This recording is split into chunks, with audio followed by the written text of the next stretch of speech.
Em Isaías capítulo 6, versículos 1 e 2, está escrito o seguinte: no ano da morte do rei Uzias, eu vi o Senhor assentado sobre um alto e sublime trono, e as abas de suas vestes enchiam o templo.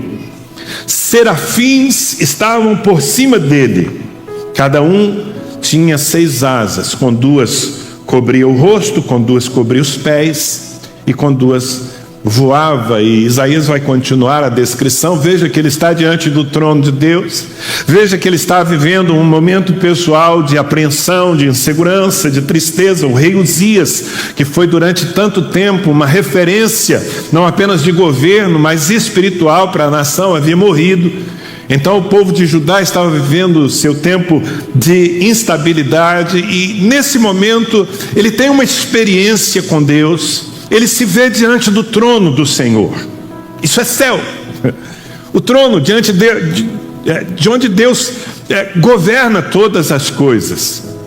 E ele descreve aquilo que está vendo, descreve o Senhor. Nós poderíamos aqui nos debruçar sobre quem é o Senhor que se assenta no trono, mas ele fala desses seres cuja descrição me chama a atenção por várias características, e a primeira delas é que justamente eles vivem diante do trono. Os serafins, eles têm um ministério, eles têm uma existência centrada no trono de Deus. Tudo que eles fazem é em função do trono.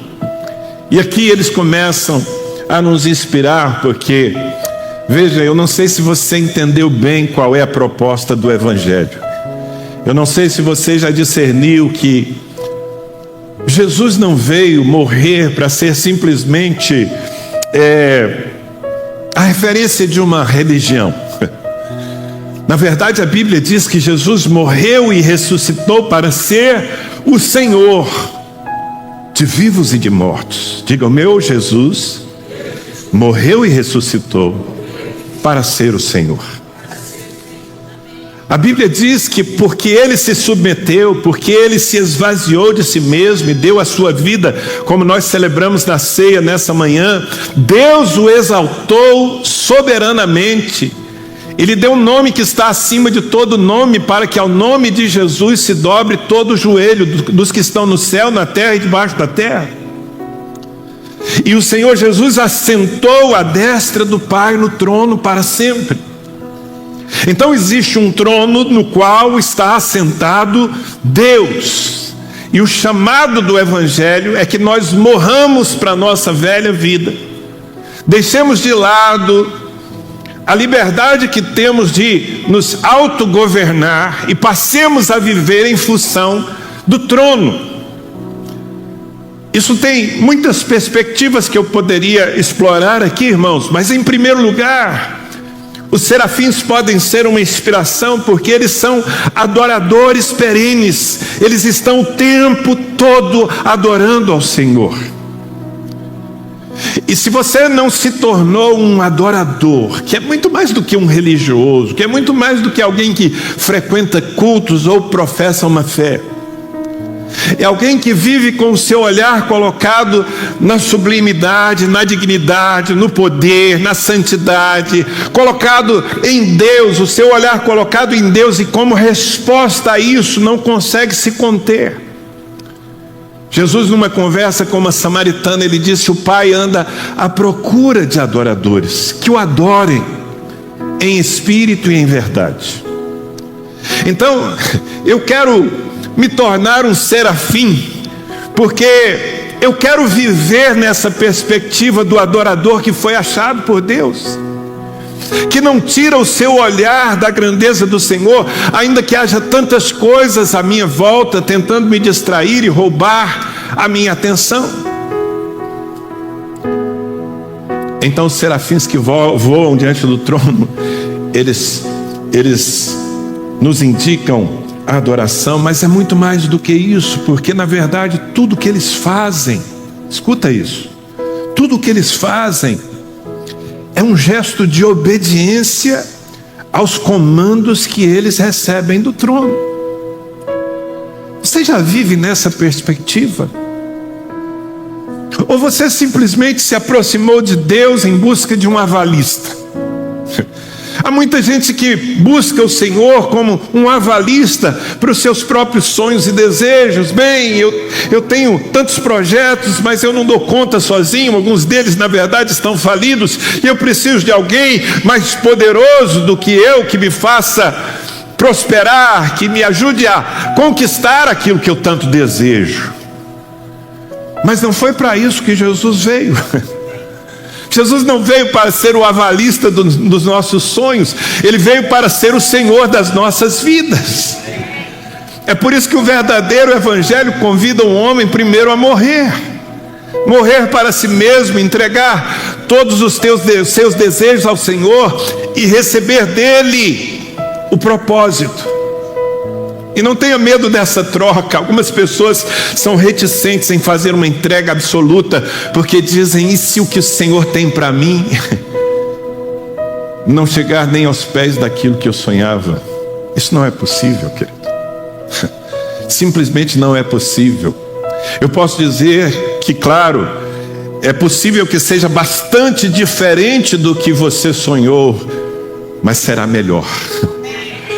Eu, por exemplo, na minha juventude, desejei tanto ser um fazendeiro como meu pai, ganhar dinheiro, ter uma vida confortável e, junto com isso, servir a Deus. Era o meu desejo, eu estava me preparando para isso. Mas olhando para o trono, eu vi o Senhor dizendo: Danilo, eu não te quero como um criador de gado, eu te quero como um pastor de ovelhas. E eu tive que fazer uma entrega, eu tive que renunciar a um plano que não era apenas meu, mas era da minha família. E se você me perguntar hoje, depois de 30 e tantos anos servindo ao Senhor, e aí? Eu posso lhe dizer o que diz a palavra: a vontade de Deus é boa, agradável e perfeita. Eu não poderia viver com mais propósito e mais realização, fazendo outra coisa senão aquela que o Senhor me chamou para fazer. Você deveria se tornar um serafim. Alguém que olha para o trono e diz: aqui está a minha fonte, aqui está o meu foco, daqui vem o meu propósito e eu vivo para obedecer. Assim vivem os serafins. Homens que viveram assim expressaram a sua fé, a sua experiência em palavras, como o salmista no Salmo 16, versículo 8: tenho sempre o Senhor diante de mim, Ele é à minha direita, não serei abalado. Pessoas que vivem olhando para o trono não se abalam, irmãos, porque o trono de Deus é a única coisa firme no universo, tudo mais será abalado. Aliás, nesse tempo, Deus abalará os impérios da terra. E escute aqui: Deus abalará inclusive os impérios religiosos. Escute aqui: Deus abalará inclusive os impérios evangélicos. Porque todo o império humano passará e permanecerá o reino de Deus para sempre, e o seu trono fundado em justiça e santidade. E aqueles que vivem diante do trono, que estão focados no trono, presos no trono, ancorados no trono, não se abalam, são como os montes de Sião. Essa vida diante do trono é mais que tudo uma vida de obediência. Lembra quando Jesus disse em Mateus 3,33: mas buscai primeiro o reino de Deus e a sua justiça, e todas estas coisas vos serão acrescentadas. Que coisas? Bom, comida, vestes, tudo o que precisamos. Não busque isso, busque em primeiro lugar o reino de Deus. Olhe para o trono, viva em função do trono, circule sobre o trono o tempo todo. Porque se você tiver essa referência, sua vida será tão suprida, e mais do que suprida, sua vida será uma bênção, inclusive para os outros. Paulo, que fez essa entrega absoluta, certa vez, expressou isso escrevendo sua carta aos Filipenses, no capítulo 1, versículo 21, ele diz: porquanto para mim o viver é Cristo e o morrer é lucro.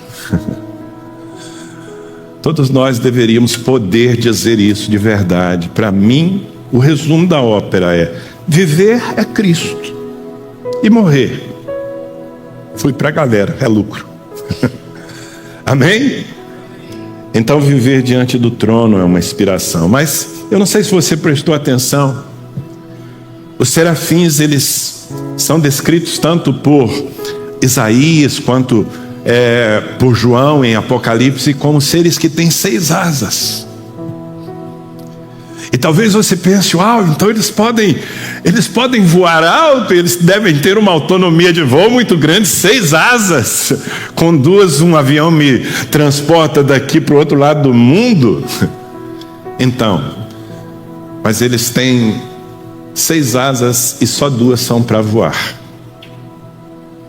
2 das asas dos serafins são para cobrir o rosto. Foi assim que o profeta os viu voando diante do trono, mas 2 das suas asas estavam cobrindo seus rostos.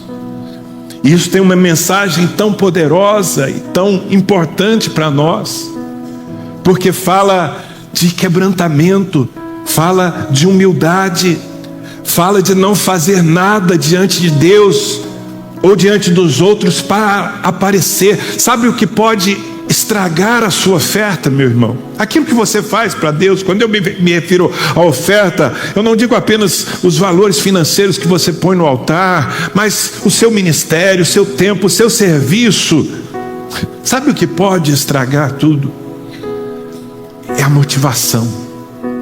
É quando você faz com o desejo, com o intuito, com o propósito de aparecer.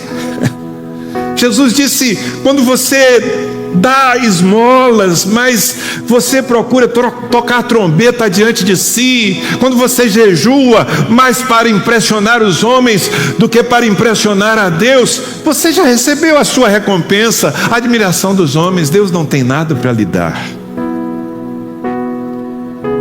Nós deveríamos nos tornar como os serafins, que fazem tanta coisa gloriosa, mas cobrem o rosto diante do Senhor e dizem: Senhor, o que me importa é que a tua glória seja manifesta. Não é o meu nome que eu estou propagando, eu não estou fazendo nada para receber honra em troca, eu estou apenas devolvendo aquilo que eu recebo da misericórdia e da bondade do Senhor. Você sabe que o nosso rosto fala da nossa identidade, não é? Isso cada vez é mais real agora em muitos condomínios. No meu, por exemplo, é assim, em muitos aeroportos. Você não precisa de nada mais do que a sua face. Você coloca a sua face num scanner e aquela câmera já lhe reconhece. Você é você, inconfundível.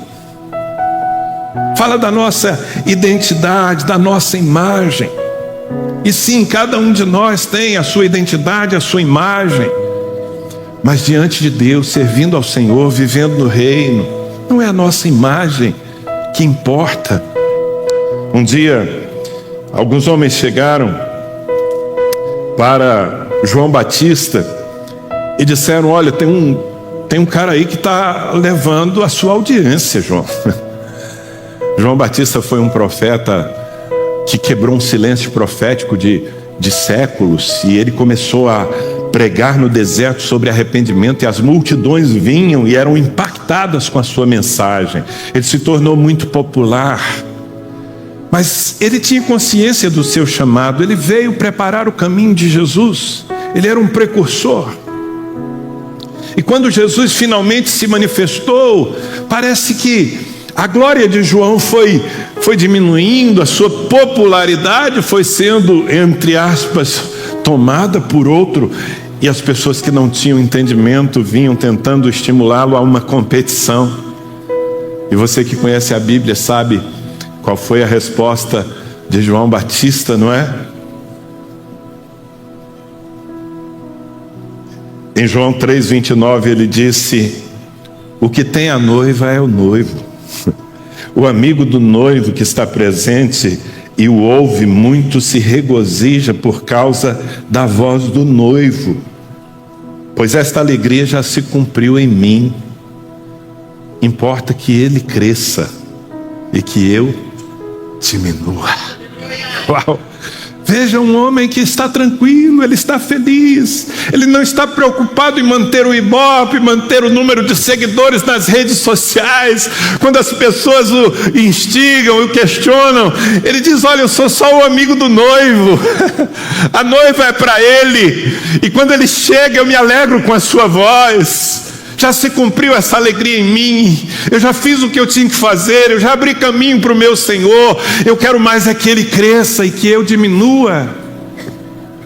Você sabe que eu tenho pensado sobre isso e orado?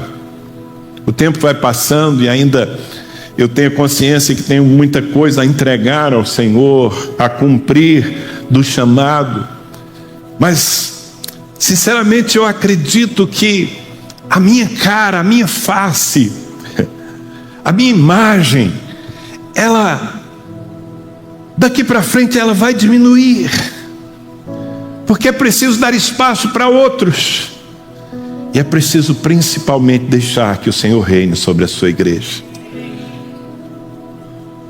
Nós precisamos usar as nossas asas para cobrir os nossos rostos. Jesus certa vez disse, está registrado em Mateus capítulo 6, versículo 1, guardai-vos de fazer as vossas obras diante dos homens, para seres vistos por eles.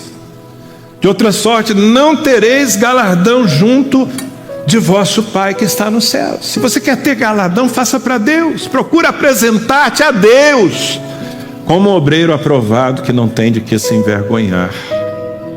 Amém? Quando a nossa preocupação é essa, então nós vivemos livres do pecado que mais derruba os homens e derrubou os anjos também, a soberba, o orgulho, o senso exacerbado de valor próprio. Cubra o seu rosto. Você é importante para Deus? Óbvio. Ele não teria feito de você um filho, não teria derramado o sangue na cruz para lhe salvar. Sim, você é muito importante, mas não precisa se mostrar. Cobre o rosto. Amém? Quantos entendem essa palavra? Isso também fala, irmãos, de reverência. Sabe, eu não sei se é só um conflito de gerações, mas às vezes eu entro em crise observando a irreverência, que é uma tendência dessa geração. Irreverência em relação a Deus, em relação a qualquer coisa. As pessoas parecem que não fazem mais distinção entre um ambiente e outro, entre uma ocasião e outra. Então, você vai ao funeral de alguém, encontra lá alguém de bermuda, boné e chinelão, como se estivesse na praia. Desculpa se você faz isso, mas você não sabe o que é reverência. O que é o respeito por um momento que é muito difícil para uma família. A gente precisa discernir os ambientes, precisa entender que há uma postura adequada para cada momento. E diante de Deus, então, nem se fala, porque quando nos apresentamos diante do Senhor, nós estamos diante daquele que é sublime, cujo nome é incomparável, a santidade é incomparável, o poder é incomparável, Ele é o único Deus verdadeiro, eterno. Diante dele deveria tremer toda a terra. Então, simplesmente, amados, eu sou o pastor de vocês, você está nos visitando, então não tome essa palavra para si, mas se você é minha ovelha, escuta o que eu vou lhe dizer. Eu não consigo entender o hábito de muitos aqui de chegarem para o culto 5, 10, 15 minutos atrasados. Eu, na verdade, leio isso como uma irreverência, porque viemos nos assentar à mesa para honrar o Senhor, e quando começamos o culto, o Senhor já está na cabeceira da mesa, sentado para ser servido, e os seus servos chegam por opção, por descuido. Eu não estou falando de um incidente, de algo que aconteceu. por opção, chegam atrasados. Onde está a reverência?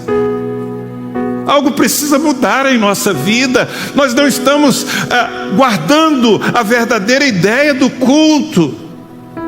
Embora Ele seja o nosso Pai e o seu amor tenha lançado fora todo medo, nós precisamos nos lembrar de que Ele é, como eu preguei há 2 semanas aqui, Ele é aquele mesmo Deus Santíssimo que fez tremer o Monte Horebe, o Monte Sinai, que fez com que toda uma nação permanecesse assustada. Ele é o mesmo Deus. E por isso, quando nos apresentamos diante dele, seja aqui, seja pessoalmente, na nossa casa, sabe, isso aqui precisa ser esquecido, a não ser que você tenha necessidade de usar. Eu só estou dando exemplos, queridos. Tudo isso é rosto coberto. Tudo isso é respeito à presença inigualável do Senhor. Nós nunca podemos permitir que a presença do Senhor se iguale à presença dos homens. Eu quero ser como um serafim, com o rosto coberto sempre, querendo servir a Deus e não aparecer para os outros.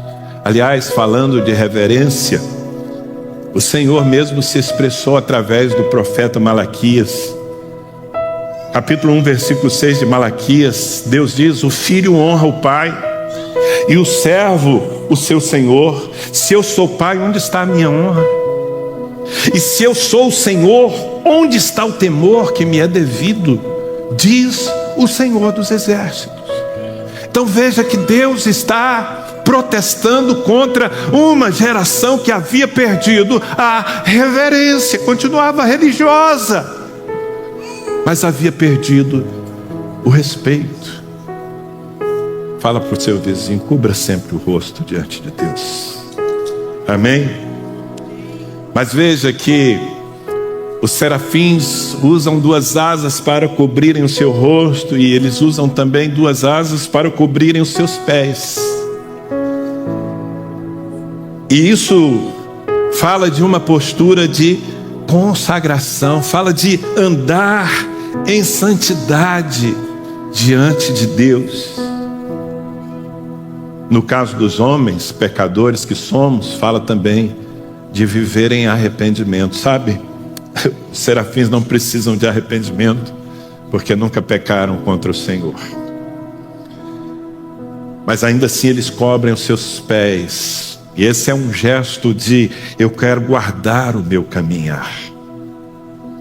Agora, nós, os que somos pecadores, mais ainda, precisamos guardar os nossos pés, porque nós sujamos os nossos pés.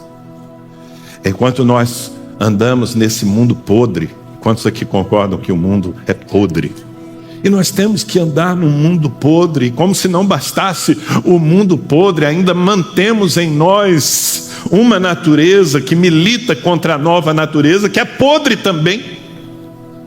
Então nós sujamos os nossos pés enquanto andamos, e é necessário que nós nos apresentemos com constância diante do trono da graça, do altar, pedindo perdão. Foi por isso que Jesus, na mesma oração em que Ele nos instigou a pedir que seja feito na terra como é feito no céu, Ele nos disse: orem, perdoa, Senhor, as nossas dívidas, assim como nós perdoamos os nossos devedores. O pecado é um problema com o qual nós temos que lidar e precisamos vencer. Só uma forma de vencer o pecado: arrependimento. Há uma história bíblica muito sugestiva e muito linda. Davi, quando subiu ao trono, ele, por causa da aliança que tinha com Jonatas, ele buscou algum descendente de Jonatas que houvesse escapado da mortandade que houve em relação àquela família. E encontraram um rapaz chamado Mefibosete. A Bíblia diz que Mefibosete tinha os pés tortos, porque quando criança, numa Numa fuga, a sua ama, a sua babá, o deixou cair e ele ficou aleijado dos pés. E ele vivia num lugar chamado Lodebar, um deserto de pobreza, escondido, dizendo: qualquer dia desse, a espada de Davi vai me alcançar também. Ele olhava para si e dizia: eu não passo de um cão morto. Mas quando Davi, que é uma figura de Jesus, subiu ao trono, ele buscou algum descendente de Jonatas, e disseram: há em Lodebar um moço chamado Mefibosete. E Davi o trouxe, não para puni-lo, mas para honrá-lo. E a Bíblia diz que Davi pôs Mefibosete para se assentar à sua mesa durante todos os dias da sua vida, como se fosse um filho seu. Então aquele que se considerava um cão morto foi tratado pelo resto da sua vida como um príncipe. Amado, eu sou uma espécie de Mefibosete. Quantos de vocês também se reconhecem assim? Nós éramos pecadores, filhos da ira, desprezíveis por causa do nosso pecado, mas o Senhor subiu ao trono e disse: eu quero abençoar aqueles que são amaldiçoados, e nos trouxe para a sua mesa. Agora veja, a ilustração é tão rica, porque sempre que Mefibosete se sentava à mesa com o rei, com seus irmãos, e ele olhava por baixo da toalha, os seus pés eram tortos. Os nossos pés são tortos. Ainda há uma natureza pecaminosa em nós que fere a santidade de Deus com constância. Mas como é que ele podia se apresentar para comer com o rei com seus pés tortos? Aquela mesa representa o trono da graça, irmãos. O trono da graça é que esconde as nossas imperfeições, amém? Por isso, eu quero estimular você a todos os dias se lembrar da cruz, não apenas uma vez por mês, quando celebramos a ceia, mas estimular você também a cobrir os seus pés diante de Deus, dizendo: Senhor, eu não mereço estar aqui, eu não mereço ser chamado teu filho, mas eu recebo a tua graça, e eu cubro, eu me arrependo dos meus pecados, e eu peço a cobertura do sangue de Jesus. E há uma toalha vermelha que vai sempre cobrir os seus pés tortos. Amém? Quantos entendem essa linguagem? É por isso que o escritor aos Hebreus, ele diz no capítulo 4, versículo 16: cheguemo-nos, pois, com confiança ao trono da graça, para que possamos alcançar misericórdia e achar graça, a fim de sermos ajudados. Nós precisamos ser ajudados, e só quem pode nos ajudar é Jesus Cristo de Nazaré. Guardar os pés, irmãos, fala de nós nos esforçarmos para fazer veredas direitas para nós andarmos. O crente precisa cuidar do seu caminhar, ele não pode andar como todo mundo anda. Ele precisa guardar a consciência de que ele representa o céu na terra. Essa é a ideia. Provérbios 4, 26 e 27. Pondera a vereda de teus pés, e todos os teus caminhos sejam retos. Não declines nem para a direita nem para a esquerda. Tira o teu pé do mal. Amém? Quem se apresenta diante de Deus assim, arrependido e ao mesmo tempo se esforçando para manter um caminhar correto, é aceito. Quem subirá ao monte do Senhor? Quem há de permanecer no seu santo lugar? Diz o salmista: aquele que é limpo de mãos e puro de coração, aquele que não entrega a sua alma à falsidade, aquele que não jura enganosamente. Esses são os que permanecem diante do Senhor, como serafins. Mas claro, os serafins também têm asas para voar. E eu diria que Deus lhe deu asas para voar, meu irmão. Vou falar de novo, porque só tem uns 4 ou 5 aqui que se empolgam com isso. Eu estou lhe dizendo que Deus lhe deu asas para voar. Sim, você foi chamado para viver acima daquilo que lhe oprimia antes. Você foi chamado para reinar com o Senhor. Nós precisávamos nos compenetrar, nos convencer dessa realidade. Eu vejo muito crente temendo o mal. Eu vejo muitos irmãos aí, diante dos ataques do império das trevas, assim, apreensivos. Ei, o Senhor lhe pôs acima. Ele lhe fez assentar com Cristo nos lugares celestiais. Você, como um serafim, voa sobre principados, potestades, dominadores do mundo tenebroso, hostes espirituais da maldade. Sim, estamos numa guerra, mas você está em posição de comando, de domínio em Cristo. João, que foi um daqueles que visitou o céu e tentou contar o que lhe foi permitido, escrevendo sua primeira carta, capítulo 4, versículo 4, ele diz: filhinhos, sois de Deus, e já os tendes vencido, porque maior é aquele que está em vós do que aquele que está no mundo. Não tema os seus inimigos, você é de Deus, e aquele que está em você é muito maior do que aquele que tenta trazer morte e roubar e enfim. Eu gosto desse texto. Aliás, a carta aos Efésios se não é pecado, eu tenho que assumir, é um dos meus livros favoritos da Bíblia, porque aqui eu tenho uma revelação tão profunda do que é a igreja. Em Efésios 3:10 está escrito: para que pela igreja, então somos eu e você, amém? Nós somos a igreja. Para que pela igreja a multiforme sabedoria de Deus se torne conhecida agora dos principados e potestades nos lugares celestes. A gente está aqui, irmão, para esfregar na cara do diabo a vitória de Cristo. A gente está aqui para manifestar a sabedoria de Deus. E por isso nós precisamos voar. Não ande uma vida rasteira de medo, de opressão, de escravidão. Você não precisa. Deus lhe deu asas para voar. Eis que vos dei autoridade sobre todo o poder do mal, e nada vos causará dano algum, disse o Senhor Jesus Cristo.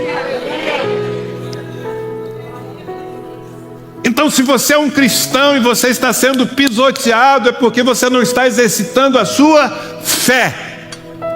Você pode voar, você deve voar, mas asas para voar falam mais do que estar nessa posição de superioridade, não em relação aos nossos irmãos e nem em relação a Deus, muito menos, mas em relação aos nossos inimigos. Asas para voar falam de obedecer o ID. Você sabe o que é o ID, né? É o mandamento da ressurreição. Jesus Cristo, depois de ter vencido o inferno, vencido a morte, vencido o pecado, Ele venceu tudo que nos oprimia. Dê glória a Deus. Mas depois de vencer, Ele apareceu aos seus discípulos, e o que Ele dizia: toda autoridade me foi dada no céu e na terra. Veja, toda autoridade me foi dada no céu e na terra. Traduzindo, quem manda aqui e em qualquer lugar que você imaginar sou eu, disse Jesus. Ele manda, quantos concordam? Baseado nessa autoridade, Ele nos deu um mandamento, é o que eu chamo de mandamento da ressurreição. Ele disse: ide. Não é uma sugestão, é uma ordem.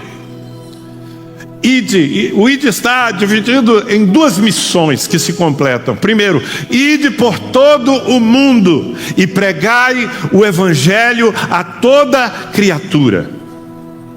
Pregar o evangelho é um mandamento, e não é para fazer voos curtos. Ide por todo o mundo. Precisamos de asas, quantos concordam?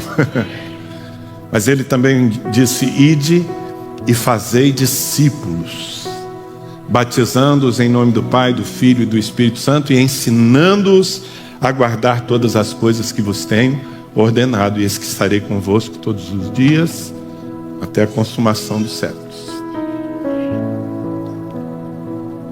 E aliás, eu vou mostrar para você aqui que os serafins, eles não apenas voam ao redor do trono de Deus, mas eles voam do trono de Deus para o mundo perdido. Assim deveríamos nós também viver a nossa vida. Sabe o que deveria ser normal, e aqui precisamos baixar a nossa cabeça e pedir perdão ao Senhor e mudar a nossa disposição. O que deveria ser normal é que a cada semana nós não tivéssemos 3 ou 4 pessoas visitando essa igreja, mas tivéssemos sempre muita gente, porque os serafins estão indo e trazendo gente ao altar para se encontrar com Deus, para se render ao seu senhorio. Esse é o nosso papel. Deus nos deu asas para ir. Em Atos capítulo 1, versículo 8, a promessa de Jesus: mas recebereis poder ao descer sobre vós o Espírito Santo, e ser-me-eis testemunhas. Onde? Tanto em Jerusalém, como em toda a Judéia e Samaria, e até os confins da terra. Gente, isso é a essência da igreja. Essa é a essência do crente. Por onde ele vai? Na verdade, não é só por onde ele vai, porque às vezes ele vai só para anunciar o Evangelho. Por isso, nós deveríamos nos inspirar nos serafins. Tem algum serafim aqui? Vocês estão entendendo o meu trocadilho, né? Porque se você não tiver afim, meu irmão, nem Deus vai lhe fazer obedecer. É preciso um coração voluntário. Mas veja, eu quero ler aqui a sequência da descrição de Isaías, para que você note ainda duas características muito inspiradoras nesses seres celestiais. Isaías 6, do 3 em diante. E o que os serafins faziam? E clamavam uns para os outros, dizendo: Santo, Santo, Santo é o Senhor dos exércitos, toda a terra está cheia da sua glória. As bases do limiar se moveram, a voz do que clamava, e a casa se encheu de fumaça. Então disse eu: ai de mim, estou perdido, porque sou homem de lábios impuros, habito no meio de um povo de impuros lábios, e os meus olhos viram o Rei, o Senhor dos exércitos. Preste atenção.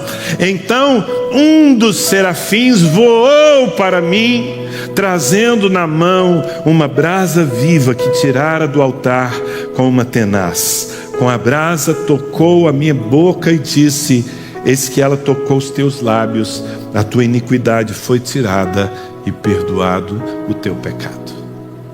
Uau, que inspirador! Eu disse que eles são uma inspiração, e aqui lendo esses versículos, eu acho que eu posso dizer que eles vivem a santidade de Deus, que eles anunciam a santidade de Deus e que eles distribuem a santidade de Deus, sim ou não?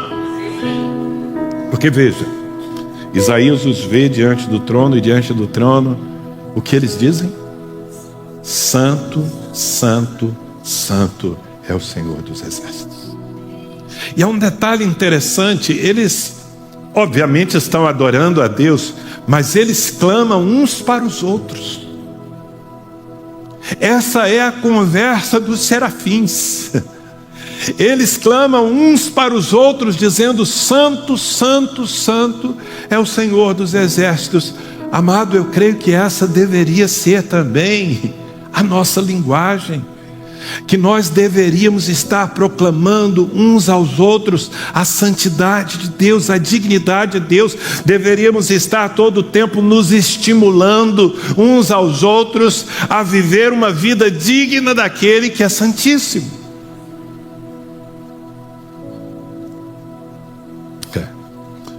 Eu com tristeza reconheço que a igreja, parte da igreja, mudou a sua linguagem para adaptar a sua linguagem à freguesia, à clientela.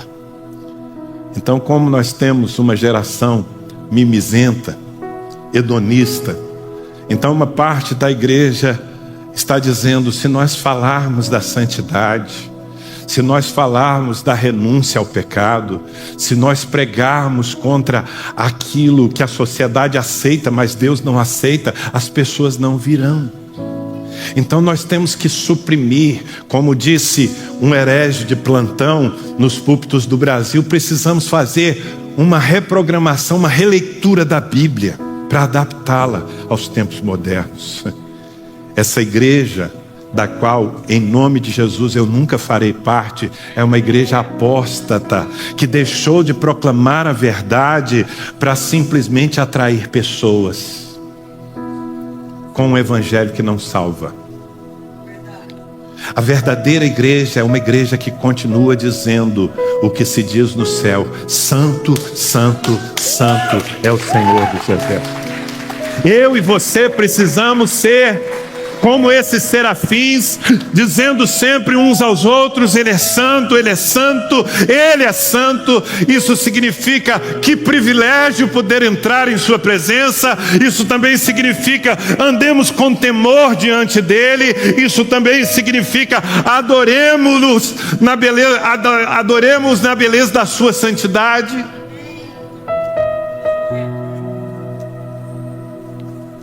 Seja um proclamador da santidade de Deus.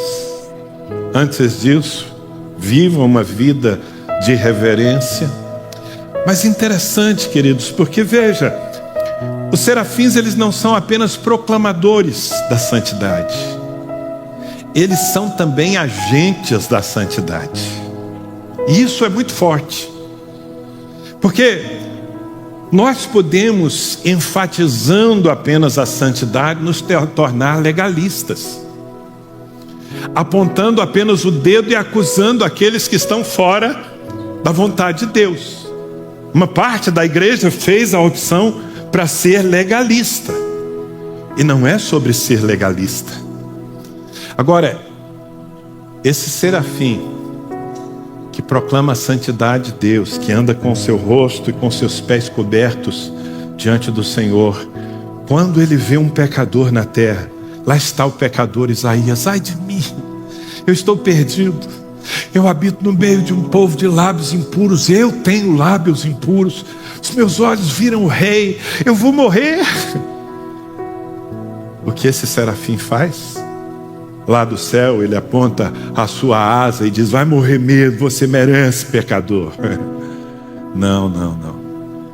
Ele busca no altar uma brasa viva, e ele voa até onde está o pecador, contrito, arrependido, e com a brasa viva ele serve a santidade de Deus.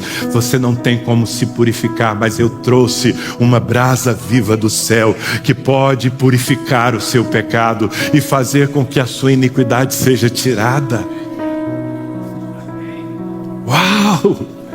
É esse tipo de crente que nós precisamos ser, que não deixam de falar do quão santo Deus é, mas que tomam do altar a brasa da graça, aquela que foi aquecida na cruz do Calvário, e vamos até onde está o pecador, para dizer: há uma forma de não morrer, há uma forma de não ser arrastado pela tempestade do juízo que vem.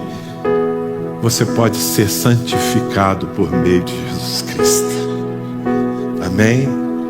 Uau, você tem asas, irmãos. Há tanta gente sofrendo, condenada, sem saber como se livrar dos seus pecados.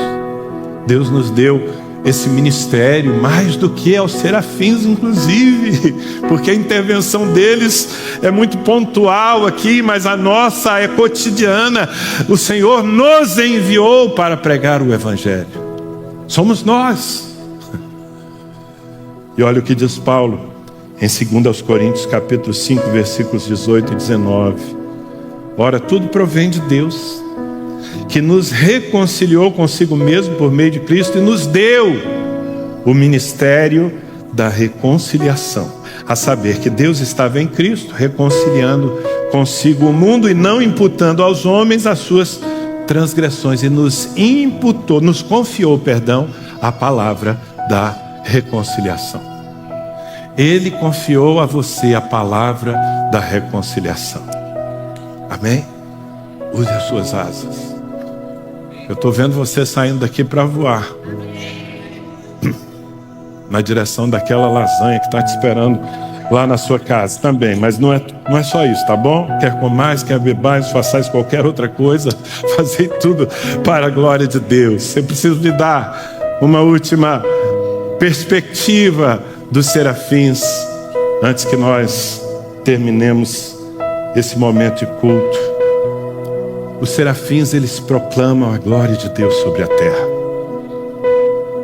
Eu não sei se você deu atenção, mas no versículo 3 diz: e clamavam uns para os outros, dizendo: santo, santo, santo é o Senhor dos exércitos. Nós nos concentramos aqui nisso, mas depois eles dizem: toda a terra está cheia da sua glória.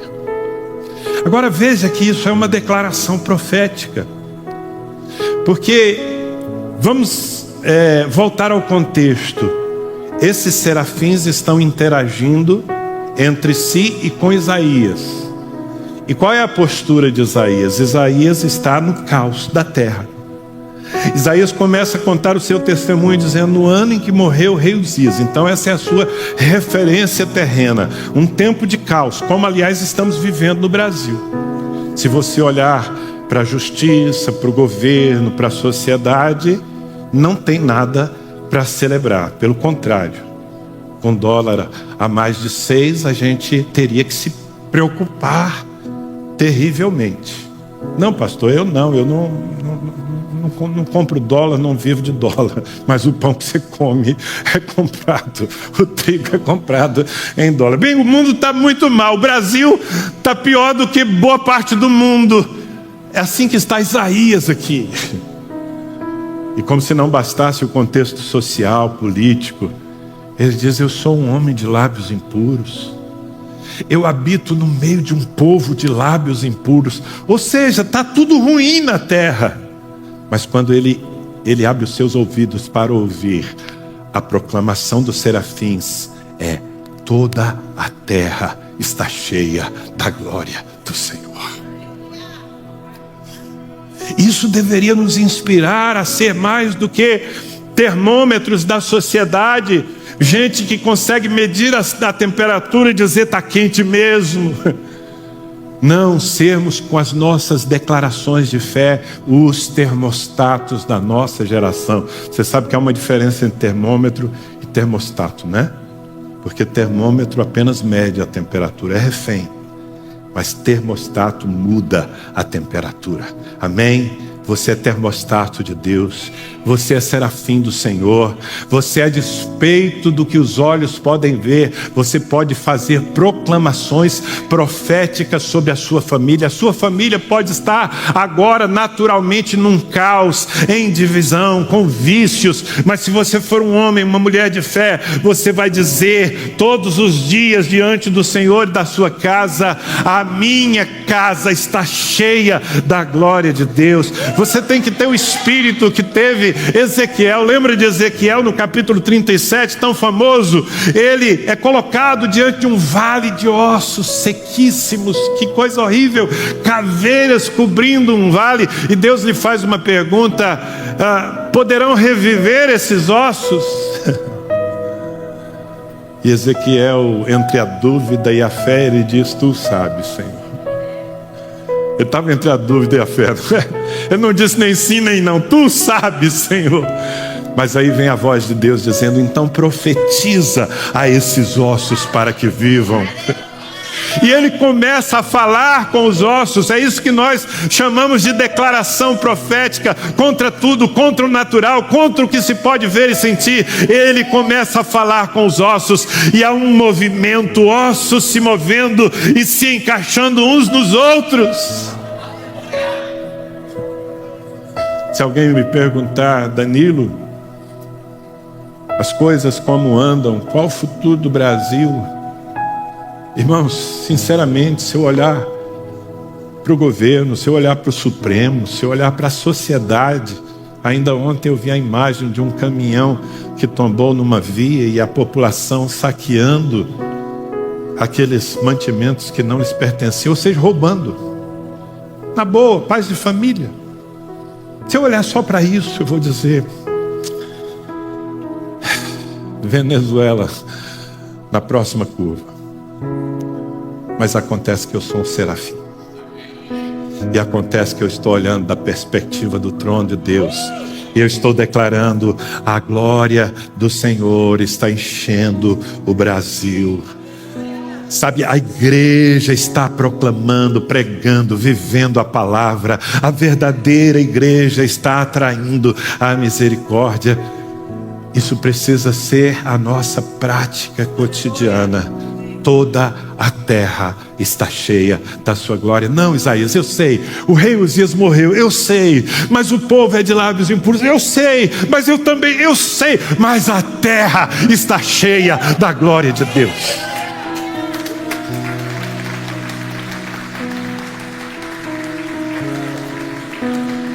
E aí, no final dessa palavra, será que tem algum ser afim aqui? Então, os seres afins, fiquem em pé, por favor, em nome de Jesus. Assim na terra como no céu. Assim na terra como no céu. Amém? Diga: assim na terra como no céu. Gente, eu nunca vi, nem com os meus olhos naturais, nem com os meus olhos espirituais, eu nunca vi um serafim, mas eu vi na palavra. O que eu leio na palavra é tão real quanto você.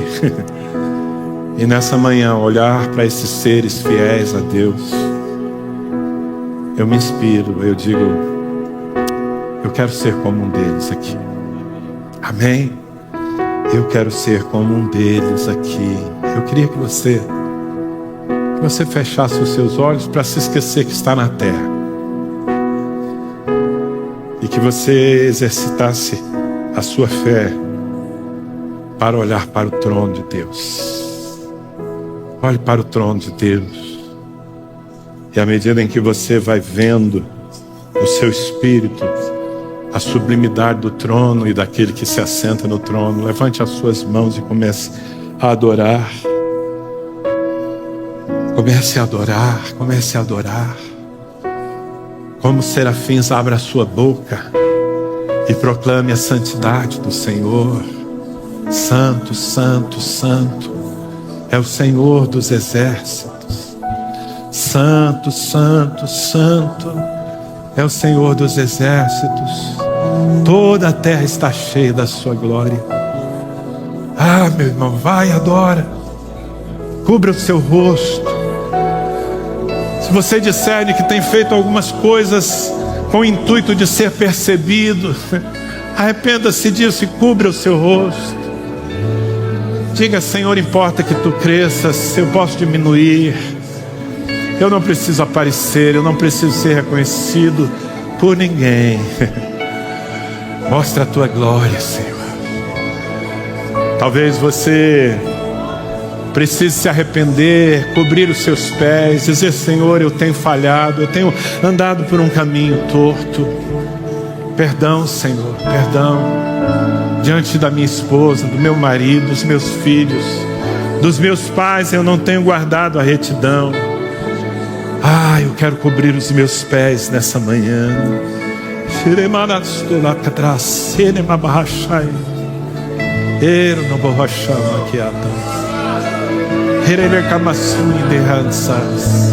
Adore, adore, adore, adore. Adore, adore, adore.